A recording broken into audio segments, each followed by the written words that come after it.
అందరికీ నమస్కారం. తెలుగు భాషా ఛానల్కి స్వాగతం. మనం మొదటి వీడియోలో తెలుగు వర్ణమాల అంటే ఏంటో చెప్పుకున్నాం.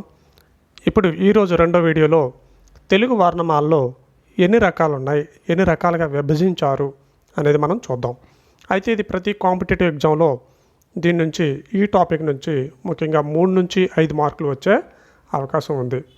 ఇక టాపిక్లోకి వెళ్ళిపోదాం. తెలుగు వర్ణమాలలో సహజంగా మనకి అచ్చులు, హల్లులు, ఉభయాక్షరాలు అనేవి ఉంటాయి. అచ్చుల్ని తిరిగి మనం 3 రకాలుగా విభజిస్తాం.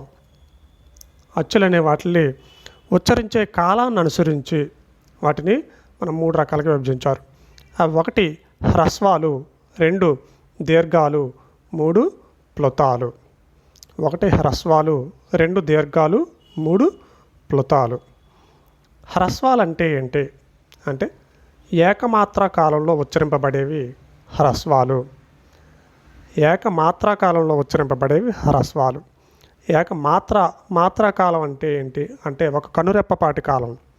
అంటే కనురెప్ప మూసి తెరిచేలోగా పట్టే సమయం ఎంతైతే ఉందో ఆ సమయాన్ని మనం మాత్రాకాలం అంటాం. అలా ఏకమాత్రా కాలంలో ఉచ్చరింపబడే వాటిని హ్రస్వాలు అని అంటాం. అవి ఏంటి అంటే అ, ఇ, ఉ, రు, ఏ, ఓ మొదలైనవి. ఇక దీర్ఘాలు అంటే ద్విమాత్రా కాలంలో ఉచ్చరింపబడేవి దీర్ఘాలు. ఆ, ఈ, ఊ, రు, ఏ, ఓ ఇవన్నీ కూడా దీర్ఘాలుగా చెప్పబడతాయి. ఇక ప్లుతాలు చాలామంది తెలియక వీటిని కూడా దీర్ఘాలు వేసుకుంటారు. నిజానికి ప్లుతాలు ఇవి త్రిమాత్రా కాలంలో ఉచ్చరింపబడేవి. ఏంటవి అంటే ఐ, ఔ. వీటిని మనం ఉచ్చరించడానికి 3 మాత్రల కాలం అవసరం. ఇక అచ్చుల్లో రకాలు మనం చూసాం కదా. అదేవిధంగా హల్లులు వాటిలో ఉండేటువంటి రకాలు ఏంటని చూస్తే హల్లుల్ని అందులో ఉన్నటువంటి రకాల్ని మొదట మనం పరుషాలుగా చెప్పుకోవచ్చు. పరుషాలు అంటే పరుషంగా పలుకబడేవి పరుషాలు. పరుషంగా పలుకబడేవి పరుషాలు. పరుషంగా అంటే కొద్ది పలికేటప్పుడు కొద్ది కఠినంగా పలుకుతాం మనం. క, చ, ఠ, త, ప ఈ పలికేటప్పుడు కఠినంగా పలకడం వల్ల, పరుషంగా పలకడం వల్ల వీటిలో పరుషాలు ఆ పేరులోనే ఉంది. ఇక 2 సరళాలు, సరళంగా పలుకుతాం. సరళంగా పలుకబడేవి సరళాలు. గ, జ, డ, ద, బ సరళాలు.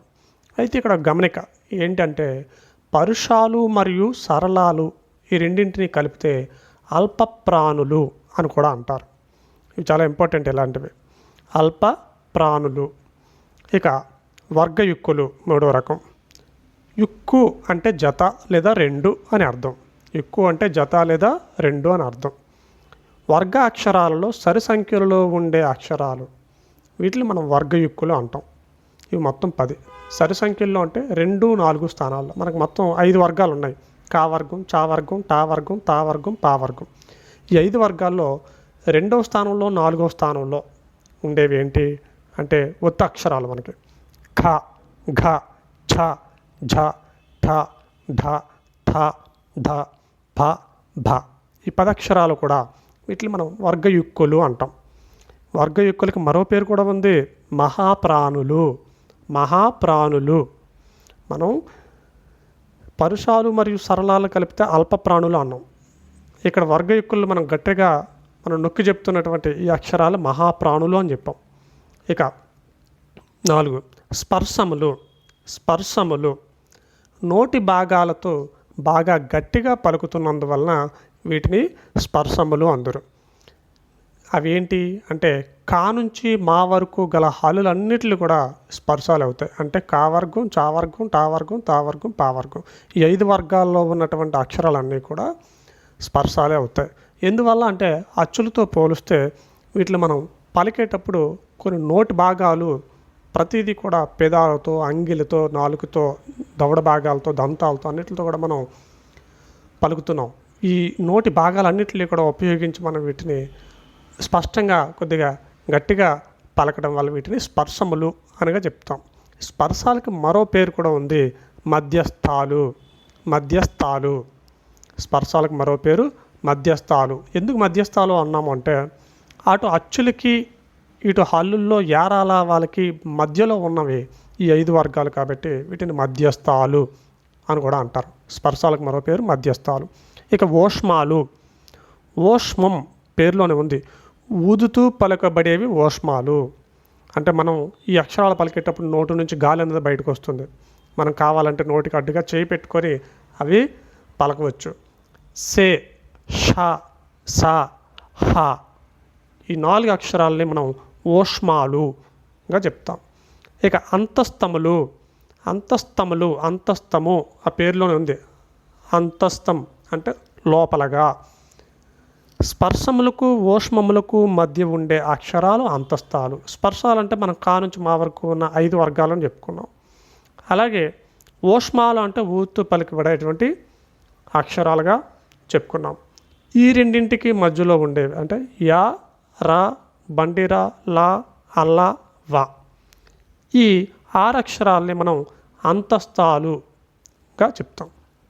ఇక స్థిరాలు అంటే వర్గ ద్వితీయ చతుర్థ పంచమాక్షరాలు మరియు యా నుండి హా వరకు గల అక్షరాలు వీటన్నింటినీ కలిపి మనం స్థిరాలు అంటాం.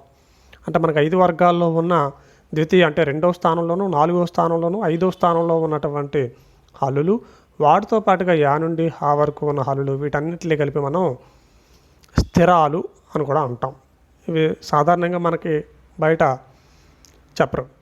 స్థిరాలు అంటే ఖ, ఛ, ఠ, థ, ఫ, ఘ, ఝ, ఢ, ధ, భ, ఞ, ఇని, అన, న, మ, యా, రా, బండిరా, లా, అల్లా, వా, సే, ష, స, హ వీటన్నిటిని మనం స్థిరాలు అంటాం.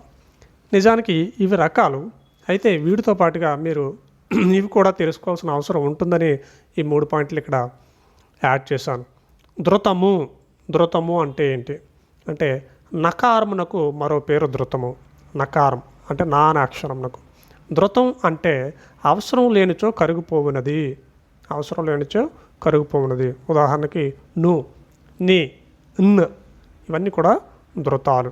ఇక ధృత ప్రకృతికము అంటే ఏంటి అంటే ధృతము చివరన గల పదములు ధృత ప్రకృతికములు. అంటే ఆ నకారం అనేది పదం చివరిలో వస్తే వాటిని ఆ పదాలని మనం ధృత ప్రకృతికములు అంటారు. ఉదాహరణకి అనెన్, కనెన్, చూసెన్, వచ్చెన్ ఇవన్నీ కూడా. ఇక కళలు అంటే ధృత ప్రకృతికములు కాని శబ్దాలన్నీ కూడా కళలే అవుతాయి. ధృత ప్రకృతికములు కాని శబ్దములు అంటే వీటి చివరన నకారం అనేది ఉండదు. అంటే నకారం లేని ఏ పదమైనా కూడా అవి కళలుగా మనం చెప్పుకోవచ్చు. నకారం ఉంటే అవి ధృత ప్రకృతికములు. ఈ 3 అదనంగా ఇక్కడ తెలుసుకోవాల్సిన అవసరం ఉంటుంది అని మీకు ఇక్కడ యాడ్ చేశాను. ఇక అలాగే ఇక్కడితో అయిపోలేదు. ఇంకా వీటిలో మన ఉచ్చారణ స్థానాన్ని బట్టి అంటే నోట్లో అది అంగిలితోనా లేదా నాలుకతో పలుకుతున్నావా, దంతాలతో పలుకుతున్నావా, పెదాలతో పలుకుతున్నావా, దవడ భాగంతో పలుకుతున్నావా, ముక్కు సహాయంతో పలుకుతున్నావా, ఇలా మనం నోటి యొక్క ముఖ భాగాల నుంచి వెలువడేటువంటి వివిధ రకాలైనటువంటి అక్షరాలు వివిధ రకాలుగా విభజించడం జరిగింది. వీటిని మనం మన నెక్స్ట్ వీడియోలో మనం చూద్దాం. అందరికీ ధన్యవాదాలు.